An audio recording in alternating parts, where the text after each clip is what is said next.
July of 1905 was very hot and humid in New York. Flies were buzzing all over the place because flies reproduce more quickly when the weather is hot. And this was a problem in the Bronx Zoo because the animals were being bothered by all of those flies buzzing around. Too many of them to get rid of like that.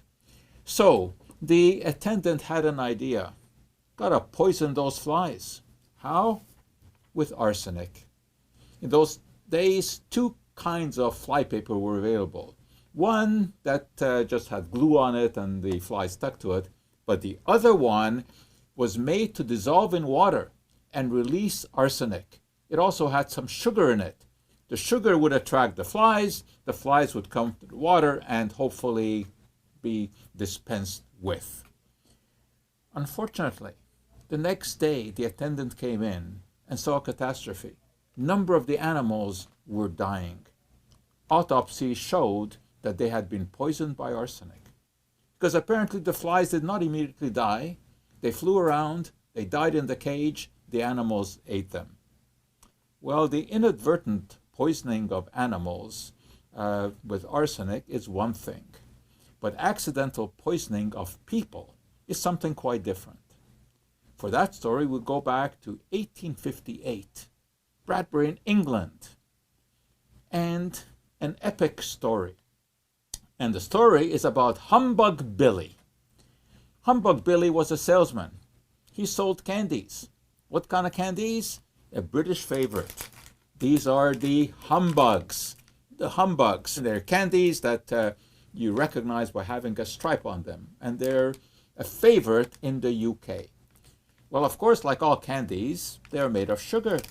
But in those days, sugar was very expensive because it had to be imported, mostly from the Caribbean, by ship.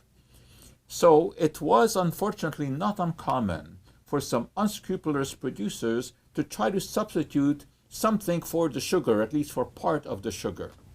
One of those substances was gypsum, calcium sulfate, because it looks just like sugar.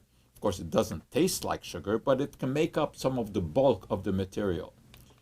So what happened was that Humbug Billy sent out to buy some candies from a merchant, and that merchant sent his errand boy to buy some calcium sulfate or gypsum because he was going to substitute for some sugar. Unfortunately, the attendant in the chemist shop reached into the wrong barrel, and instead of gypsum, reached into the arsenic barrel. Now, arsenic in those days was used as a rat poison, so chemists stored it. And that, of course, eventually resulted in cartoons like this, because 21 people died and over 200 were made ill by eating the candies that were sold by Humbug Billy. An absolutely tragic event. But that cloud did have a silver lining, because it led to the passage in England in 1868 of the Pharmacy Act, which for the first time put some teeth into laws, and manufacturers had to put labels on food and on drugs saying exactly what they contained. It was not foolproof, but it certainly was an advance. So humbugs are still available today, and they are made with pure sugar.